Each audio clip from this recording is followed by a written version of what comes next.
قوموں کی روش سے مجھے ہوتا ہے یہ معلوم، بے سود نہیں روس کی یہ گرمی رفتار۔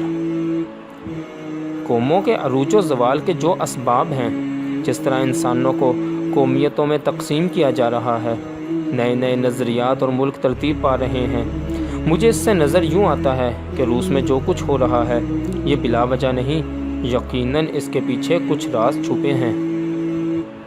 انسان کی ہوس نے جنہیں رکھا تھا چھپا کر، کھلتے نظر آتے ہیں بدتدریج وہ اسرار۔ انسان کی حرص و ہوس نے جو راز چھپا کر رکھے ہوئے تھے، جو ان سے ہونی بنکاروں اور اشتراکیتی نظام نے اپنے آپ کو قائم کرنے کے لیے مختلف منصوبے بنائے تھے، وہ راز اب آہستہ آہستہ کھلنا شروع ہو رہے ہیں۔ پہلے دنیا میں صرف ایک ہی نظام نظر آیا کرتا تھا، بادشاہت، پھر اس کو جمہوریت کا روپ دے دیا گیا، اب پھر سرمایہ دارانہ نظام کو اشتراکیت کا روپ دیا جا رہا ہے۔ یہ راز اب آہستہ آہستہ دنیا کے سامنے کھلتے جا رہے ہیں۔ یہ ڈرامہ دنیا کو تقسیم کرنے کی غرض سے رچایا جا رہا ہے۔ قرآن میں ہو غوطہ زن اے مرد مسلماں، اللہ کرے تجھ کو عطا جدت کردار۔ مرد مسلمان کو مخاطب کر کے کہتے ہیں کہ دیکھو، تم اس سرمایہ دارانہ نظام اور اشتراکیت کے انقلاب سے متاثر نہ ہونا، بالشیوک انقلاب اور اس مغربی جمہوریت کی قبا سے دھوکہ نہ کھانا، قرآن میں غوطہ زن ہو جاؤ، قرآن کی معرفت حاصل کرو، حضور صلی اللہ علیہ وآلہ وسلم کی سنت اور سیرت سے حکمت اور علم سیکھو، اللہ تمہیں جدت کردار عطا کرے، وہ فہم اور فراست دے کہ تم حقیقت کا ادراک کر سکو۔ جو حرف قل العفو میں پوشیدہ ہے اب تک، اس دور میں شاید وہ حقیقت ہو نمودار۔ یہ جو معاشی نظاموں کی بات ہوتی ہے تو سرمایہ داری نظام کہتا ہے کہ ہم دولت کو سمیٹ کر رکھیں گے، دولت چند ہاتھوں میں ہے، محدود رہ سکتی ہے۔ اشتراکی کہتے ہیں کہ ساری دولت حکومت کی ملکیت ہے۔ اس کے مقابلے میں اسلام نے جو اپنا معاشی نظام دیا ہے، اس کا راز قرآن کی آیت قل العفو میں پوشیدہ ہے کہ جو مال تمہارے پاس فالتو ہے وہ تم اللہ کی راہ میں اپنی مرضی سے تقسیم کر دو، خرچ کر دو۔ تمہیں مال رکھنے کا اختیار تو دیا گیا ہے، مگر ساتھ ہی ساتھ یہ ترغیب بھی دی گئی ہے کہ اپنی ضرورت سے زیادہ مال جمع نہ کرو۔ یہ روحانی نظریہ اور تصور نہ تو اشتراکیت ہے کہ جہاں ذاتی ملکیت کی کوئی گنجائش نہیں، اور نہ ہی سرمایہ داری کہ جہاں لوگ قارون کا خزانہ جمع کر کے بیٹھ جائیں اور اسے اللہ کی راہ میں خرچ نہ کریں۔ اقبال رحمۃ اللہ علیہ یہ بات واضح کرتے ہیں کہ سرمایہ داری اور اشتراکیت کے مقابلے میں اسلام کے معاشی اور معاشرتی نظام کو نافذ کرنے کا وقت آ گیا ہے۔ پھر کہتے ہیں ای کے می خواہی نظام عالمی، جستائی او را اساس محکمی۔ تم جس اشتراکی یا سرمایہ داری نظام کو نافذ کرنا چاہتے ہو، اس کی بنیاد کس عقیدے پر رکھتے ہو، اس کی اساس کیا ہے؟ داستان کہنا شستی باب باب، فکر را روشن کن از الکتاب۔ تم ایک پرانی گلی سڑی بوسیدہ داستان کو اب دوبارہ ایک ایک باب کر کے کھول رہے ہو، اسی پرانے نظریے کو کہ جو صدیوں سے انسان کا استحصال کرتا چلا آ رہا ہے۔ اگر تم حقیقت جاننا چاہتے ہو تو الکتاب کی طرف رجوع کرو، قرآن کی طرف رجوع کرو، تمہاری فکر اسی نور سے روشن ہو سکتی ہے۔ اقبال رحمۃ اللہ علیہ نے روسی انقلاب اور مغربی جمہوریت دونوں پر ہی شدید طنز کیا ہے۔ بالشیوک انقلاب اور اشتراکی نظریے کو تو انہوں نے اڑا کر رکھ دیا، کہا کہ تم سمجھ رہے ہو کہ تم انقلاب برپا کر رہے ہو، لیکن حقیقت میں انسان کا استحصال کرنے والا یہ ویسا ہی نظام ہے کہ جیسے انہوں نے مغرب میں استبداد کو جمہوریت کی قبا پہنا کر قائم رکھا ہوا ہے، اور جس کو وہ آزادی کی نیلم پری کہتے ہیں۔ اقبال رحمۃ اللہ علیہ نے جمہوریت کے بارے میں کہا کہ یہ ظلم و استبداد اور جبر کا ایک دیو ہے کہ جو پاؤں مارتا چلا آ رہا ہے، اور تم احمق لوگ یہ سمجھ رہے ہو کہ جمہوریت تمہیں آزادی دلائے گی۔ پھر اس کے بعد دنیا نے بھی دیکھا کہ صرف 2 عظیم جنگوں سے لے کر اب تک کم از کم 10 کروڑ انسان اس جمہوریت اور اشتراکیت کی بھینٹ چڑھ چکے ہیں اور پوری دنیا میں انسانیت کو غلام بنا دیا گیا ہے۔ اس کے بعد اقبال رحمۃ اللہ علیہ ابلیس کی مجلس شورا میں جاتے ہیں اور یہاں بڑی غیر معمولی گفتگو ہوتی ہے۔ یہ ایک انتہائی مسحور کن کلام ہے۔ اب اسی ابلیس کی مجلس شورا میں مشیر اقتصادیات کی باری آتی ہے۔ پہلے چونکہ سیاسیات سے متعلق بات تھی اور جمہوریت اور آمریت کا موازنہ کرنا تھا، چنانچہ مشیر سیاسیات بول رہا تھا۔ اب مشیر اقتصادیات اشتراکی اور سرمایہ داری نظام کا موازنہ پیش کرتا ہے۔ ظاہر ہے کہ جب اشتراکی نظام شروع ہوا تو ابلیس کے مشیروں کو بھی خطرہ محسوس ہوا کہ کہیں ایسا نہ ہو کہ ہمارا یہ سود اور ربا کی بنیاد پر قائم صہیونی بینکاری نظام کہ جہاں دولت چند ہاتھوں میں جمع ہو کر رہ جاتی ہے، اشتراکیت کے ہاتھوں ختم ہو جائے۔ اس کے جواب میں ابلیس نے زور دے کر کہا کہ ہمیں اشتراکیت سے کوئی خطرہ نہیں ہے، اور میں تمہیں بتاتا ہوں کہ اشتراکیت کی حقیقت کیا ہے اور ہمیں اصل خطرہ کس نظام اور نظریے سے ہے۔ جانتا ہے جس پہ روشن باطن ایام ہے، مزدکیت فتنہ فردہ نہیں اسلام ہے۔ یہاں پر ابلیس کہ جو دنیا کے عروج و زوال کو جانتا ہے، قوموں کی حقیقتوں کو جانتا ہے، جس کو پتہ ہے کہ کس نظریے کی کیا حقیقت ہے، اور جو اچھی طرح جانتا ہے کہ سوشلزم، اشتراکیت اور باقی جتنے بھی ازم آ رہے ہیں وہ اس کے نظام کے لیے خطرہ نہیں ہیں، وہ اپنے مشیروں سے کہتا ہے کہ ہمیں نظریاتی خطرہ صرف اسلام سے ہے۔ یہ بات 1930 کی دہائی میں کہی جا رہی ہے کہ جب خلافت عثمانیہ ٹوٹ کر بکھر چکی تھی، ملت اسلامیہ میں گھٹا ٹوب اندھیرا تھا اور روس میں اشتراکی انقلاب برپا ہو چکا تھا۔ اس وقت ابلیس کہتا ہے کہ آنے والے دور میں سرمایہ دارانہ نظام کو اصل خطرہ صرف اسلام سے ہے۔ جب ابلیس نے اپنے تمام مشیروں کو یہ بتایا کہ آنے والے دور میں تمہیں اسلام سے خطرہ ہوگا، اشتراکیت سے نہیں، تو وہ ذرا حیران ہوئے۔ بعد میں ابلیس نے ان کو سمجھانا شروع کیا کہ میں یہ کیوں کہتا ہوں کہ آنے والے دور میں تمہیں اسلام کے سیاسی، معاشرتی، مذہبی اور معاشی نظام سے ہی اصل خطرہ ہوگا۔ مگر اس سے پہلے اقبال رحمۃ اللہ علیہ کے الفاظ میں ابلیس مسلمانوں کی موجودہ صورتحال پر یوں تبصرہ کرتا ہے: جانتا ہوں میں یہ امت حامل قرآن نہیں ہے، وہی سرمایہ داری بندہ مومن کا دین۔ مجھے اچھی طرح معلوم ہے کہ اس امت کی فکر کا مرکز اب قرآن نہیں رہا۔ یہ امت بھی آج سرمایہ دارانہ معاشی نظام کے پیچھے چلی جا رہی ہے، مال و دولت جمع کرنے میں لگی ہے، زکوٰۃ نہیں نکالتی، وراثت تقسیم نہیں کرتی، یہ بھی وہی کاغذی کرنسی اور صہیونی بینکاری نظام استعمال کرتی ہے۔ اسی طرح مسلمانوں کا لین دین بھی حقیقی دولت پر مبنی نہیں ہے، ان کی ساری دولت لوٹ لی گئی ہے، سونا ان سے لے کر ردی کاغذ ان کے ہاتھ میں دے دیا گیا ہے۔ اس کے اسباب کی وضاحت کرتے ہوئے ابلیس مزید کہتا ہے: جانتا ہوں میں کہ مشرق کی اندھیری رات میں بے ید بیضا ہے پیران حرم کی آستیں۔ مجھے یہ بھی معلوم ہے کہ مشرق میں جہاں اسلام ہوا کرتا تھا، وہاں اب مسلمانوں کے علماء اور دانشوروں کے پاس ید بیضا نہیں ہے، یعنی موسیٰ علیہ السلام کے معجزات نہیں ہیں۔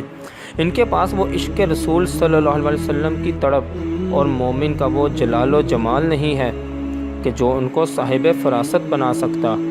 گو کہ مسلمان اپنی روحانیت کھو چکے ہیں، مگر اس کے باوجود ابلیس اپنے شیطانی نظاموں کو اسلام سے درپیش خطرے کی وضاحت کرتے ہوئے کہتا ہے: عصر حاضر کے تقاضاؤں سے ہے، لیکن یہ خوف ہو نہ جائے آشکارا شرع پیغمبر کہیں۔ آج کے دور کے تقاضوں مثلاً ٹیکنالوجی کی ترقی، ذرائع ابلاغ، کتب خانے، لوگوں میں علمی بیداری سے ہمیں خطرہ ہے کہ سرمایہ دارانہ نظام اور اشتراکیت کے جو شیطانی راز ہم نے چھپا رکھے تھے اور جمہوریت کو جس طرح ہم نے پوری دنیا کے سامنے آزادی کی ایک نیلم پری بنا کر پیش کیا تھا، کہیں یہ فاش نہ ہو جائیں، کہیں مسلمان اس سارے نظام کا موازنہ قرآن و سنت سے کرنا نہ شروع کر دیں اور نتیجتاً شرع پیغمبری عام ہو جائے۔ الحذر آئین پیغمبر سے 100 بار الحذر، حافظ ناموس زن مرد آزما مرد آفرین۔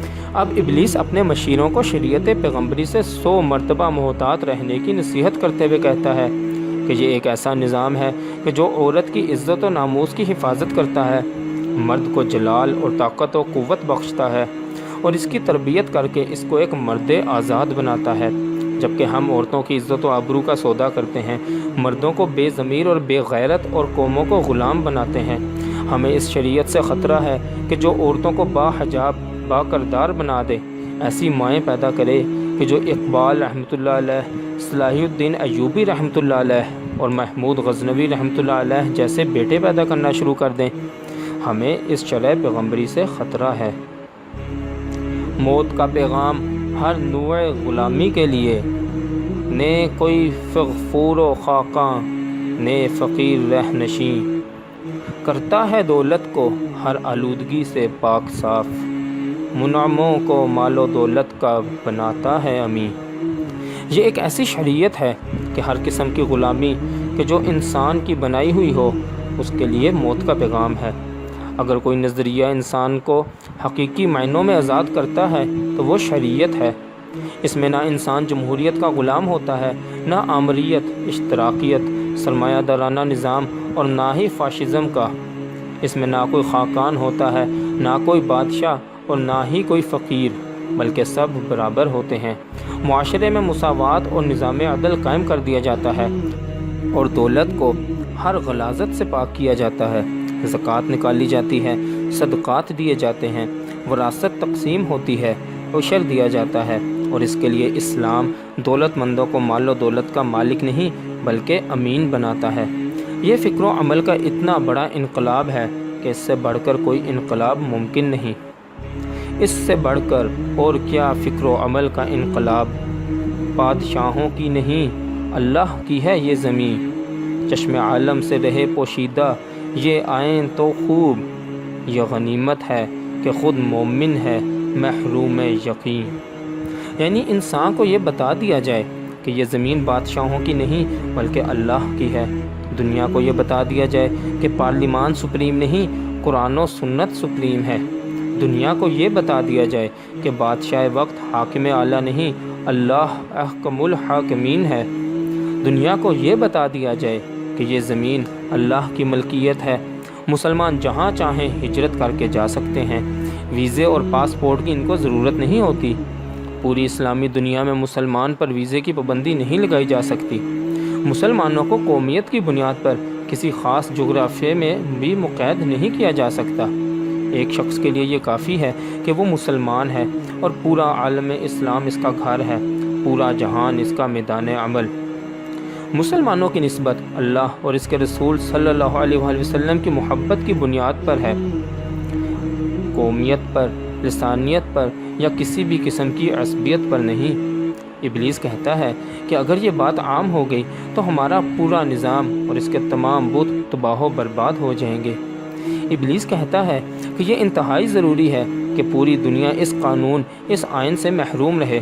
کوشش کرو کہ پوری دنیا سے قرآن و سنت کے یہ قوانین اور تعلیمات چھپی رہیں اور مسلمان خود یقین سے محروم رہیں۔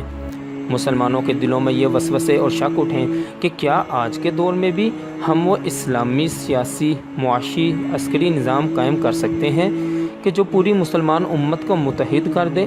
کیا آج سونے اور چاندی کے سکے رائج ہو سکتے ہیں؟ کیا آج حقیقی دولت پر مبنی معاشی نظام قائم کیا جا سکتا ہے؟ اب ابلیس کے مشیر پوچھتے ہیں کہ ہم کیا کریں؟ ہمیں کیا کرنا چاہیے کہ ہم مسلمانوں کو آئین پیغمبری اور شریعت سے محروم کر دیں، ان کو خرافات میں الجھا دیں؟ کیا کریں کہ مسلمان ہمارے سرمایہ داری اور اشتراکی معاشی نظام، آمریت اور جمہوریت کے فراڈ اور اس کے دھوکے میں پھنسے رہیں؟ تو ابلیس ان کو مزید ایک راز بتاتا ہے کہ ان کو ایسے مسائل میں الجھا دو کہ جو ظاہراً بڑے علمی نظر آئیں لیکن حقیقت میں میدان عمل سے ان کا کوئی واسطہ اور تعلق نہ ہو۔ علامہ اقبال رحمۃ اللہ علیہ حکیم الامت ہیں، وہ امت کے تمام امراض سے بخوبی واقف ہیں، چنانچہ وہ یہاں ابلیس کی زبان میں ان فتنوں کا ذکر کرتے ہیں۔ اگر آج آپ اپنے آس پاس دیکھیں تو مسلمان امت انہی خرافات میں پھنسی ہوئی ہے۔ ابن مریم مر گیا یا زندہ جاوید ہے، ہیں صفات ذات حق حق سے جدا یا عین ذات۔ حضرت عیسیٰ علیہ السلام کا انتقال ہو گیا تھا یا وہ زندہ و جاوید آسمان پر اٹھا لیے گئے تھے؟ اللہ تعالیٰ کی صفات اللہ کی ذات سے جدا ہیں یا ذات کا حصہ ہیں؟ یہ ایسی فلسفیانہ موشگافیاں اور علمی بحثیں ہیں کہ جن کا کوئی فائدہ اس دنیا کے کارزار میں مسلمانوں کو نہیں۔ آنے والے سے مسیح ناصری مقصود ہے یا مجدد جس میں ہوں فرزند مریم کے صفات؟ جن عیسیٰ علیہ السلام کو اس دنیا میں تشریف لانا ہے، ان سے مراد وہی عیسیٰ علیہ السلام ہیں کہ جو اٹھا لیے گئے تھے، یا کوئی ایسے مجدد آئیں گے کہ جن میں حضرت عیسیٰ علیہ السلام کی صفات ہوں گی؟ ہیں کلام اللہ کے الفاظ حادث یا قدیم؟ امت مرحوم کی ہے کس عقیدے میں نجات؟ قرآن پاک کے الفاظ حادث ہیں یا قدیم، یعنی وہ بنائے گئے تھے یا ہمیشہ سے تھے؟ امت کی کس عقیدے میں، کس فرقے میں نجات ہے؟ کون سا فرقہ ناجی ہے کہ جو بچا لیا جائے گا، اور کون سا فرقہ جہنم میں جائے گا؟ آج ہر فرقہ دوسرے پر تکفیر کے فتوے جاری کر رہا ہے۔ ابلیس کہتا ہے کہ مسلمانوں کو انہی بحثوں اور موشگافیوں میں الجھا دو اور انہیں میدان عمل سے ہٹا دو، اور پھر ان سے کہتا ہے کہ کیا مسلمان کے لیے کافی نہیں اس دور میں یہ الہیات کے ترچے ہوئے لات و منات؟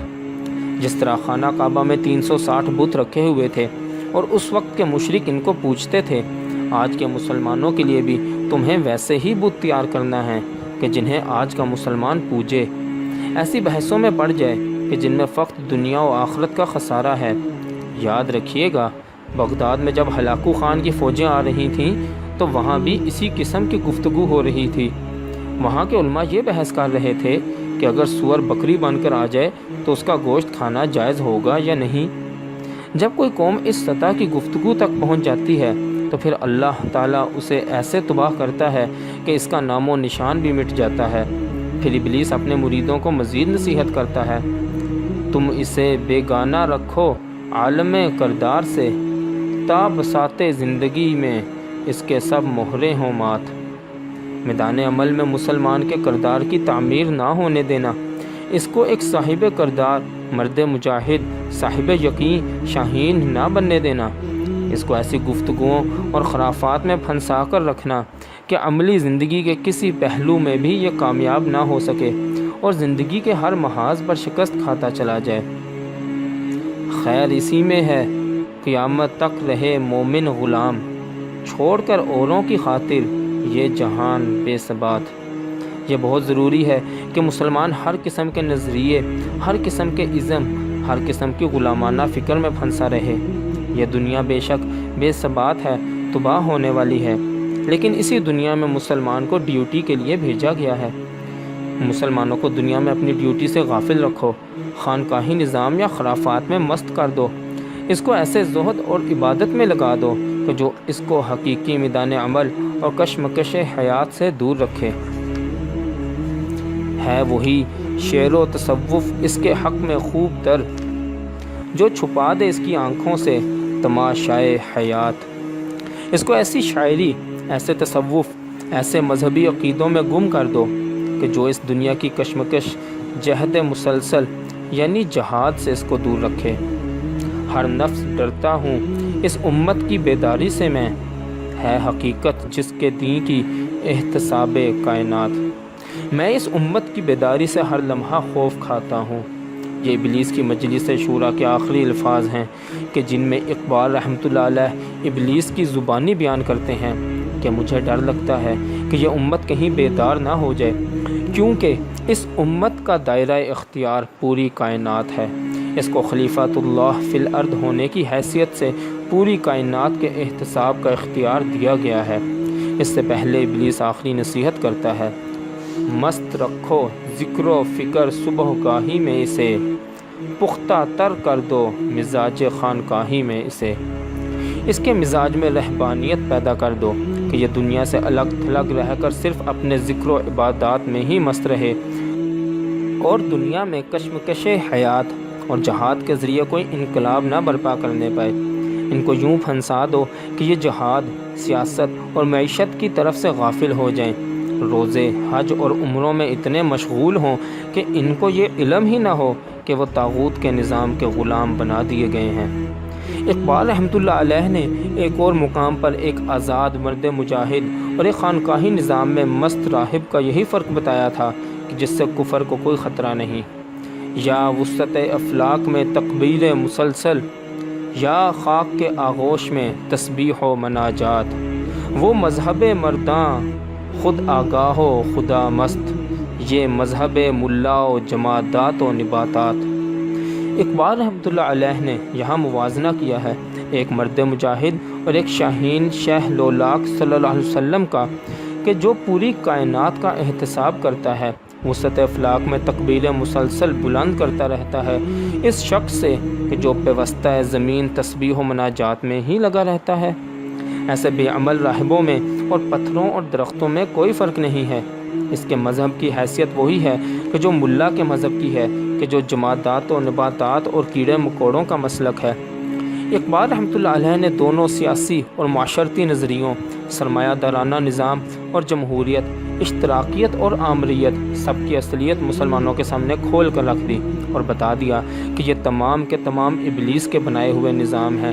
سرمایہ دارانہ نظام کے حوالے سے اس صہیونی بنکاری کو کہ جس کو یہودی کنٹرول کرتے ہیں، اقبال رحمۃ اللہ علیہ کئی مقامات پر کہہ چکے ہیں کہ فرنگ کی رگے جاں پنجہ یہود میں ہے۔ اقبال رحمۃ اللہ علیہ نے مغربی تہذیب کے حوالے سے یہ بھی کہا کہ یہ پوری تہذیب اپنے خنجر سے آپ خودکشی کرے گی۔ مغرب تہذیب پر آپ کی بڑی گہری نگاہ تھی اور اتنی ہی شدید تنقید بھی۔ یورپ میں بہت روشنی، علم و ہنر ہے، حق یہ ہے کہ بے چشمہ حیواں ہے یہ ظلمات۔ آج پوری دنیا مغربی تہذیب سے متاثر ہے۔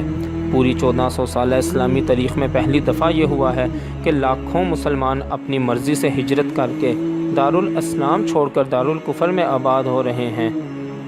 مغربی تہذیب نے اتنا پرکشش جال پھیلایا ہے کہ مسلمان اپنے گھروں کو چھوڑ کر خود کفر کے نظام میں جا بستے ہیں اور اپنے دین اور ایمان کو خطرے میں ڈال لیتے ہیں، اور جب ان کی اولادیں لادین ہو کر ان کے ہاتھوں سے نکل جاتی ہیں تو ان کے لیے ایک بحران بن جاتا ہے۔ لیکن مغرب نے یہ نظام بنایا ہی کچھ یوں ہے کہ دیکھنے والوں کی آنکھیں چکا چوند ہو جاتی ہیں۔ علم و ہنر سیکھنے کے لیے کوئی جانا چاہے تو ٹھیک، لیکن حقیقت یہ ہے کہ وہاں اندھیرا اور تاریکی ہے۔ وہاں انسانیت اس مقام پر پہنچ چکی ہے کہ نہ عزت ہے، نہ آبرو، اور نہ ہی گھریلو زندگی۔ خاندانی نظام تباہ ہو چکا ہے۔ پورا نظام کہ جو مغرب نے قائم کیا ہے وہ انسانیت کے حوالے سے درندوں اور جانوروں کی سطح تک گرا ہوا ہے۔ رعنائی تعمیر میں، رونق میں، صفا میں، گرجوں سے کہیں بڑھ کے ہیں بینکوں کی عمارات۔ تم اس چیز سے اندازہ کرو کہ عمارتوں کی شان و شوکت، تعمیر اور رعنائی کے حوالے سے سرمایہ داری نظام کی نمائندہ بینکوں کی عمارات مذہب کی نمائندہ گرجوں کی عمارت سے کہیں زیادہ بڑھ کر ہیں۔ یعنی معاشرے میں اب مذہب کی نہیں، سرمایہ کی عزت و اہمیت ہے۔ پوری دنیا میں بڑی بڑی عمارتیں اور خوبصورت تعمیرات یہ ظاہر کرتی ہیں کہ اس معاشرے کی بنیاد کس چیز پر ہے، مذہب پر یا مادہ پرستی پر۔ ترکوں نے سب سے زیادہ خوبصورت مسجدیں بنائیں، چونکہ اس دور میں غلبہ اسلام کی روحانی اساس کا تھا۔ تمام اسلامی تہذیبوں میں مسلمان جب بھی عمارتیں تعمیر کرتے ہیں تو ان کی سب سے ممتاز عمارت مسجد ہی ہوا کرتی ہے۔ اس کے مقابلے میں جدید مغربی تہذیب نے یہ رواج شروع کیا کہ سب سے بڑی اور خوبصورت عمارتیں بینکوں کی ہوتی ہیں۔ کراچی میں بھی کئی دہائیوں تک سب سے اونچی عمارت حبیب بینک پلازا ہی کی تھی۔ اقبال رحمۃ اللہ علیہ نے اس نقطے کو 20ویں صدی کے آغاز میں ہی نوٹ کر لیا تھا۔ ظاہر میں تجارت ہے، حقیقت میں جوا ہے، سود ایک کا لاکھوں کے لیے مرگ مفاجات۔ یہ علم، یہ حکمت، یہ تدبر، یہ حکومت، پیتے ہیں لہو، دیتے ہیں تعلیم مساوات۔ اقبال رحمۃ اللہ علیہ نے یہاں پہ پورے بینکاری نظام اور صہیونیوں کی سرمایہ دارانہ معیشت کو اڑا کے رکھ دیا ہے۔ اقبال رحمۃ اللہ علیہ نے قرآن سے یہ الفاظ لیے ہیں کہ جب یہودی کہتے ہیں کہ سود بھی تجارت ہی کی ایک شکل ہے، تو جواباً اللہ کہتا ہے کہ تجارت حلال ہے اور سود حرام، اور اللہ نے قرآن پاک میں سود اور ربا کے نظام کے خلاف اعلان جنگ کیا ہے۔ یہاں پر اقبال رحمۃ اللہ علیہ نے بھی یہی الفاظ استعمال کیے ہیں کہ یہ لوگ سود کو تجارت کہتے ہیں، جبکہ حقیقت میں یہ جوا ہے، اور یہ لوگ ہمیں مساوات، انسانی حقوق، آزادی اظہار کا درس تو دیتے ہیں، مگر حقیقت میں یہ خود لوگوں کا لہو پیتے ہیں۔ ایک آدمی کا نفع لاکھوں کے لیے تباہی کا باعث بنتا ہے، پوری قومیں اور نسلیں تباہ ہو جاتی ہیں۔ اس سود اور ربا کے نظام میں پیتے ہیں لہو، دیتے ہیں تعلیم مساوات۔ علامہ اقبال رحمۃ اللہ علیہ نے 20ویں صدی کے اوائل میں جو کچھ بھی کہا تھا، آج آپ وہ ہوتا ہوا دیکھ سکتے ہیں۔ وقت آ چکا ہے کہ اقبال رحمۃ اللہ علیہ کے نظریات کو دوبارہ زندہ کیا جائے، کیونکہ اب ابلیس کا براہ راست تصادم اسلامی نظام سے ہے۔ اب ہم اس کتاب کے حصہ اول کے 6 حصے کا آغاز کریں گے، جس کا نام ہے وطن کی فکر کر ناداں، مصیبت آنے والی ہے۔ اس وقت ہم اس کتاب کے صفحہ نمبر 68 پر موجود ہیں۔ آئیے شروع کرتے ہیں۔ علامہ اقبال رحمۃ اللہ علیہ اس قدر پراسرار اور اتنی ہمہ جہت شخصیت کے مالک تھے کہ ناممکنات میں سے محسوس ہوتا ہے کہ ایک شخص میں اس قدر علمی، فکری اور روحانی صلاحیتیں مجمع ہوں۔ ایک انتہائی پیچیدہ سیاسی ماحول میں مسلمان ملت کو ایک نظریہ دے کر بیدار کرنا یقیناً ناممکنات میں سے تھا۔ یہ وہ کام تھا کہ جو اقبال رحمۃ اللہ علیہ نے کر دکھایا۔ اس وقت خطرات کا عالم یہ تھا کہ اقبال رحمۃ اللہ علیہ انتہائی بے چینی میں مسلمانوں کو جھنجھوڑ کر متنبہ کر رہے تھے کہ نہ سمجھو گے تو مٹ جاؤ گے اے ہندوستان والو، تمہاری داستان تک بھی نہ ہوگی داستانوں میں۔ یعنی کیفیت یہ تھی کہ مسلمانوں کا نام و نشان تک مٹانے کی سازش کی جا چکی تھی۔ انگریز سامراج ہندوؤں کے ساتھ مل کر اپنی جگہ یہ سازش تیار کر چکا تھا کہ جس میں مسلمانوں کی پوری تہذیب کو جڑ سے اکھاڑنا مقصود تھا۔ اس ملک میں کہ جہاں مسلمانوں نے 1000 سال تک حکومت کی تھی، اب وہاں اذان دینے اور نماز پڑھنے تک پر پابندی عائد کی جانا تھی۔ اقبال رحمۃ اللہ علیہ یہ سب فتنے اپنی فراست سے دیکھ رہے تھے اور ان کی بے چینی بجا تھی۔ اس خدشے کا ذکر قائد نے بھی مسلم ممالک کی مصر میں منعقدہ کانفرنس میں بھی کیا۔ وطن کی فکر کر ناداں، مصیبت آنے والی ہے، تیری بربادیوں کے مشورے ہیں آسمانوں میں۔ شیطانی قوتیں اور طاقتیں کہ جو دنیا میں برطانوی سامراج اور ہندو انتہا پسندوں کے روپ میں ہندوستان میں اس وقت موجود تھیں، ان کا پورا ارادہ تھا کہ انگریزوں کے بعد مسلمانوں کو ہندوؤں کی غلامی میں دے دیا جائے۔ ہندو انتہا پسندوں کی اکثریت اگر ہندوستان میں مسلمانوں پر غلبہ پا لیتی تو وہ اپنی 1000 سالہ ذلت کا بدلہ اس طرح لیتے کہ ہندوستان سے مسلمانوں کا نام و نشان تک مٹا دیا جاتا، اور اس سازش میں انگریز سامراج ان کے ساتھ شریک تھا۔ اس سازش کو سب سے پہلے اقبال رحمۃ اللہ علیہ کی فراست نے ہی تاڑا تھا۔ ایک طرف تو اقبال رحمۃ اللہ علیہ کا پہلا کام یہ تھا کہ نئے عالمی نظام کو افشا کریں اور زمانے کے تازہ خداؤں سے مسلمانوں کو آگاہ کریں۔ دوسری طرف کانگریسی ملاؤں کے فتنے کی وجہ سے مسلمانوں کی اکثریت ہندوؤں سے اتحاد کی قائل ہو چکی تھی اور متحدہ ہندوستان میں ہندی قومیت کی بنیاد پر زندگی گزارنے پر راضی تھی۔ اس وقت تک یہ تمام فاسد تصورات مسلمانوں کے ذہنوں پر مسلط کر دیے گئے تھے کہ جن میں آج بھی ہمارے اکثر دانشور الجھے ہوئے ہیں اور انہی بتوں کی پوجا کرتے ہیں۔ ان تمام تازہ خداؤں کی اقبال رحمۃ اللہ علیہ نے نشاندہی کی اور پھر ایک منتشر قوم کو ایک روحانی انقلابی نظریے کے تحت یکجا کیا اور پھر ایک قائد تلاش کیا اور اس کی تربیت کی۔ مایوسی کے اس دور میں اقبال رحمۃ اللہ علیہ نے ان کو یہ حوصلہ دیا کہ تم ایک غیرت مند اور دلیر قوم ہو اور تمہاری تدبیر ہی تمہاری تقدیر ہے۔ ان کے ماضی کی تاریخ بیان کرتے ہوئے ان کے حال کا تجزیہ کیا تاکہ ان کے مستقبل کو روشن کیا جا سکے۔ یہ جو ہم قومی ترانے میں کہتے ہیں، ترجمان ماضی شان حال جان استقبال، اقبال رحمۃ اللہ علیہ نے بالکل یہی کیا۔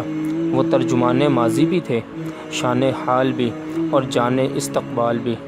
انہوں نے آنے والے دور کی ایک دھندلی سی تصویر امت کو دکھائی اور 2 خواب دکھائے۔ ایک یہ کہ ہم نیا ملک بنائیں گے، ایک الگ خطہ زمین حاصل کریں گے۔ دوسرا یہ کہ ہم اسے مسلم امت کے احیاء کا مرکز بنائیں گے، وہ خطہ زمین کہ جو تمام امت کا ایک ایسا قلعہ ہوگا کہ جو امت مسلمہ کی عزت و آبرو کا محافظ ہو۔ جب یہ سوال پوچھا گیا کہ یہ سارا معاملہ ہندوستان میں ہی کیوں، خصوصاً جب خلافت ترکی میں تھی۔ تو اقبال رحمۃ اللہ علیہ نے جواب دیا ہے اگر قومیت اسلام پابند مقام، ہند ہی بنیاد ہے اس کی، نہ فارس ہے نہ شام۔ کہتے ہیں کہ اگر ہمیں کوئی قومی ریاست یعنی نیشنل اسٹیٹ مجبوراً بنانا پڑ بھی جائے، ہم آگے بتائیں گے کہ انہوں نے مجبوراً کیوں کہا، تو اس کا مقام ہند ہی ہوگا نہ کہ ایران یا شام۔ کیوں؟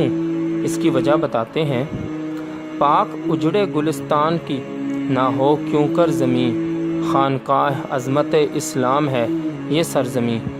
اقبال رحمۃ اللہ علیہ نے پہلے تصور دیا، اس کے بعد نظریہ تخلیق کیا، پھر قوم کو بیدار کیا، پھر لیڈر تلاش کیا، پھر اس کی تربیت کی، اور پھر قوم کو اس لیڈر کی اطاعت کا حکم دیا۔ قائد اعظم رحمۃ اللہ علیہ نے اقبال رحمۃ اللہ علیہ کے اس احسان کو کبھی فراموش نہیں کیا۔ آج آپ دنیا میں وہی عالمی نظام دیکھتے ہیں کہ جس کو اقبال رحمۃ اللہ علیہ نے افشا کیا تھا۔ آج اللہ کے فضل سے وہ پاکستان کہ جس کی انہوں نے پیش گوئی کی تھی کہ جو اس وقت ناممکنات میں سے لگتا تھا، ایک اسلامی ایٹمی قوت کی صورت میں موجود ہے۔ آج اشتراکی نظام ختم ہو چکا ہے۔ وہ جو ابلیس کی مجلس شورا میں اقبال رحمۃ اللہ علیہ نے کہا تھا کہ سرمایہ دارانہ نظام کے لیے آنے والے دور میں اصل فتنہ اسلام ہوگا، وہ بھی آج سچ ثابت ہو چکا ہے، اور اسلام ان کے لیے سب سے بڑا مد مقابل آن کھڑا ہوا ہے، اور کفر کا پورا نظام یعنی مغربی تہذیب اور سرمایہ داری خود تباہی سے دوچار ہیں۔ اقبال رحمۃ اللہ علیہ اس وقت کہہ گئے تھے، گیا دور سرمایہ داری گیا، تماشا دکھا کر مداری گیا۔ علامہ اقبال رحمۃ اللہ علیہ مزید پیش گوئی کرتے ہیں، گراں خواب چینی سنبھلنے لگے، ہمالہ کے چشمے ابلنے لگے۔ ذرا غور کریں، یہ بات اقبال رحمۃ اللہ علیہ 1920-1921 میں کہہ رہے ہیں۔ یہ اس وقت ناممکنات میں سے لگتا تھا، کیونکہ اس وقت تو چینی افیون میں ڈوبے ہوئے تھے اور نہ ہی چین موجودہ شکل میں موجود تھا۔ اس وقت اقبال رحمۃ اللہ علیہ یہ کہہ رہے تھے کہ خواب غفلت میں ڈوبے ہوئے چینی بیدار ہونے لگے ہیں اور ہمالہ کے چشمے ابلنے لگے ہیں، یعنی مشرق کی تہذیبیں اب اٹھ رہی ہیں اور آنے والے وقتوں میں یہ مغرب کا مقابلہ کریں گی۔ اور آج دیکھیے کہ 100 سال بعد چین کہاں سے کہاں پہنچ چکا ہے۔ اس وقت یہ درویش 100 سال آگے دیکھ رہا تھا۔ اسی وجہ سے ہم کہتے ہیں کہ جس قوم نے اقبال سے فیض حاصل نہ کیا وہ بد نصیب ہوگی۔ ہم مانتے ہیں کہ آج کے دور میں اقبال رحمۃ اللہ علیہ کی اردو لوگوں کو مشکل لگتی ہے، لیکن ہمیں ہر حال میں اقبال رحمۃ اللہ علیہ کو اردو میں ہی پڑھنا ہے۔ اردو کو دوبارہ رواج دینا ہوگا۔ عربی میں ہمارا 1400 سال کا ادب، تہذیب، تمدن اور دین موجود ہے۔ اسی طرح ہماری تاریخ و تہذیب فارسی میں بھی موجود ہے، اور بدقسمتی سے ہم دونوں زبانوں سے ہی نابلد ہو چکے ہیں۔ تیسری اسلامی زبان اردو ہے کہ جس میں عربی اور فارسی کی طرح کا علمی خزانہ موجود ہے۔ اگر ہم نے اردو کو بھی بھلا دیا، اردو کو بھی گم کر بیٹھے، تو اس کے بعد پھر دنیا کی داستانوں میں ہمارا نام و نشان بھی نہ ہوگا کہ سخت ہیں فطرت کی تعزیریں۔ اقبال رحمۃ اللہ علیہ کو زندہ کرنا ہماری تہذیب، تمدن اور بقا کے لیے بھی زندگی اور موت کا سوال ہے۔ گفتار سیاست میں وطن اور ہی کچھ ہے، ارشاد نبوت میں وطن اور ہی کچھ ہے۔ آج کی جدید جغرافیائی سیاست میں، جدید سیاسی نظریات اور سیاسی تصورات میں جب وطن کی بات کی جاتی ہے تو اس کی بنیاد عصبیت ہے، اور جب نبوت کے الفاظ میں ہم وطن کی بات کرتے ہیں تو ہماری مراد امت کے ایک عزم کی ہوتی ہے جس کا مقصد صرف شناخت ہے۔ لہٰذا جب اقبال رحمۃ اللہ علیہ وطن کا لفظ استعمال کرتے ہیں تو اس سے مراد قومیت کا جدید تصور نہیں ہوتا، بلکہ قرآنی تصور ہوتا ہے کہ جو انسان کی قومیتوں اور قبائل میں تقسیم کو صرف وجہ شناخت بتاتا ہے، وجہ برتری نہیں۔ یعنی صہیب رومی، بلال حبشی، سلمان فارسی اپنی قومیتوں کی وجہ سے پہچانے تو جاتے ہیں، مگر یہ باعث عصبیت نہیں ہے۔ تو ابھی راہ گزر میں ہے، قید مقام سے گزر، مصر و حجاز سے گزر، فارس و شام سے گزر۔ علامہ رحمۃ اللہ علیہ کہتے ہیں کہ مسلمان کسی صورت میں بھی نہ تو ایک جغرافیائی مقام پر محدود ہو سکتا ہے، اور نہ ہی مسلمانوں کو فارسی، شامی، عربی، عجمی عصبیت میں تقسیم کیا جا سکتا ہے۔ جب مدینہ کی ریاست قائم ہوئی تو مسلمان مکے سے ہجرت کر کے مدینہ آباد ہو گئے۔ حضور صلی اللہ علیہ وآلہ وسلم کو مکے سے بھی بہت پیار تھا اور مکے سے محبت کرنا عین ایمان تھا، مگر مشن کے تقاضوں کے تحت مدینہ تشریف لے گئے اور مدینہ میں اسلامی ریاست قائم کی کہ جو بعد میں چین سے یورپ تک پھیل گئی۔ ایک نظریاتی ریاست کا بنانا اور اس سے محبت کر کے اس کی حفاظت کرنا اسلام کے تصور کے خلاف نہیں ہے۔ یہ وہ قومیت نہیں ہے کہ جس کو مغرب آج دنیا پر مسلط کرتا ہے، مدینہ کی ریاست کی طرح کہ جس کی بنیاد ایک نظریے، ایک تصور، ایک فکر پر تھی۔ اقبال رحمۃ اللہ علیہ نے بھی پاکستان کے قیام کا تصور دیا کہ جس میں مسلمان ہندوستان کے ایک حصے کو جدا کر کے اسلام کے نام پر ایک علیحدہ ریاست کا وجود عمل میں لائیں۔ اسی بنیاد پر ہم نے ہندوستان کے مشرکوں سے الگ ہو کر پاکستان کی جانب ہجرت کی اور ایک مدینہ ثانی بنایا کہ جہاں ہم امت مسلمہ کے احیاء، اس کے عروج اور خلافت علی منہاج النبوہ کی بنیاد رکھیں گے انشاءاللہ۔ آبرو باقی تیری ملت کی جمعیت سے تھی، جب یہ جمعیت گئی دنیا میں رسوا تو ہوا۔ اقبال رحمۃ اللہ علیہ یہاں واضح کر رہے ہیں کہ امت مسلمہ کی عزت اس وقت تک تھی کہ جب تک مسلمان خلافت کی مرکزیت تلے امت اکٹھے تھے، اور جب سے یہ امت قومیتوں اور لسانیت کی بنیاد پر چھوٹے چھوٹے ملکوں میں تقسیم کر دی گئی تو اس کے زوال اور رسوائی کا آغاز ہوا۔ فرد قائم ربط ملت سے ہے، تنہا کچھ نہیں، موج ہے دریا میں اور بیرون دریا کچھ نہیں۔ بات چاہے ایک فرد کی ہو یا ایک ملک کی، ہر وہ وجود کہ جو اس امت رسول صلی اللہ علیہ وآلہ وسلم سے وابستہ ہے، اس کی بقا، وقار اور عزت امت سے وابستگی میں ہے۔ پاکستان کی تمام تر آبرو اور مقام امت رسول صلی اللہ علیہ وآلہ وسلم سے وابستہ ہونے میں ہے، گو کہ پاکستانیت ہماری شناخت ہے، جیسا کہ حضرت بلال رضی اللہ تعالیٰ عنہ کی شناخت حبشہ سے تھی۔ اپنی کتاب reconstruction of religious thoughts in Islam میں اقبال رحمۃ اللہ علیہ نے مزید تفصیل سے آج کے دور میں قومیت کے مسائل کو واضح کیا ہے۔ ان کے مطابق اب امت مسلمہ تقسیم ہو چکی ہے اور حقیقت یہ ہے کہ اب امت کو اکٹھا کرنے میں بڑی محنت اور بڑا وقت لگے گا، تو اس کام کے لیے ہمیں زمینی حقائق کو سامنے رکھنا ہوگا۔ مثال کے طور پر ایک زمانہ تھا کہ جب امت کا اتفاق تھا کہ خلافت صرف قریشی کے پاس ہی ہو سکتی ہے، یعنی خلیفہ صرف عرب قریش ہی ہو سکتے ہیں، چاہے وہ بنو امیہ ہوں یا بنو عباس۔ لیکن ایک دور وہ بھی آیا کہ جب قریش خلافت سنبھالنے کے قابل نہ رہے، یعنی جب عباسی خلافت تباہ و برباد ہو گئی، تو اس کے بعد اس وقت کے علماء نے فتویٰ دیا کہ اس وقت حالات کا تقاضا یہ ہے کہ دین کی عزت و آبرو کی حفاظت کی خاطر خلافت کے لیے قریشی ہونے کی شرط کو ہٹا دیا جائے۔ جبھی خلافت عثمانیوں کے حوالے کر دی گئی اور ترک مسلمانوں نے کہ جو قریشی نہیں تھے خلافت اسلامیہ کی ذمہ داری اٹھائی اور کئی سو سال تک امت کی عزت و آبرو کے محافظ بنے رہے۔ اس دور کے علماء نے اپنے دور کے تقاضوں کے مطابق اسلام کی تشریح کی اور اجتہاد کیا۔ اب 20ویں صدی میں چونکہ امت قومی ریاستوں میں توڑ دی گئی ہے اور ہمارے پاس ابھی اتنی طاقت اور صلاحیت موجود نہیں ہے کہ ہم اسے اکٹھا کر کے دوبارہ خلافت تلے ایک امت بنا سکیں، تو کم از کم ہر مسلمان ملک سیاسی، عسکری اور تعلیمی اعتبار سے اپنے آپ کو ایک مقام تک پہنچائے۔ اس کے بعد یہ سارے ممالک آپس میں مل کر مختلف اتحاد بنائیں اور آہستہ آہستہ یہ امت دوبارہ خلافت کے مرکز پر جمع ہو۔ ایک ہوں مسلم حرم کی پاسبانی کے لیے، نیل کے ساحل سے لے کر تاب خاک کاشغر۔